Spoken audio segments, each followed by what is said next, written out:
Kryetari i Bashkisë së Tiranës Erion Velia ju shpreh sot se çdo pallat i Tiranës do të ketë administrator. Sipas tij, në 5000 pallate që shtrihen në kufit administrativ të Bashkisë së Tiranës do të ketë po aq administrator të cilët do të përgjigjen problemeve të pallatit dhe komunitetit. Kryetari i Bashkisë së Tiranës Erion Velia ju shpreh sot se çdo pallat i Tiranës do të ketë administrator. Sipas tij, në 5000 pallate që shtrihen në kufit administrativ të Bashkisë së Tiranës do të ketë po aq administrator të cilët do të përgjigjen për problemet e pallateve dhe komunitetit. Emërimet e administratorëve tha Veliaj do të bëhen nga Asambleja e Komunitetit. Nëse kjo nuk ndodh nga vetbanorët, theksoi ai, atëherë Bashkia e Tiranës do t'i emërojë vetë administratorët e pallateve. Ne do të fillojmë një proces duke filluar nga kjo vjesht, ku në çdo pallat Bashkia do bëjë njoftimin, të gjithë banorët e atij pallati janë automatikisht anëtar të asamblesë, kush paraqitet, se demokracia është sport me pjesëmarrje.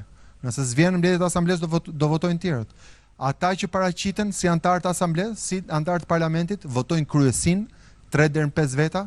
Kjo kryesi mandatohet nga banorët që të lidhi kontrata, të intervistojë, të caktojë çmimet, tarifën që paguan secili dhe të caktoj një administrator.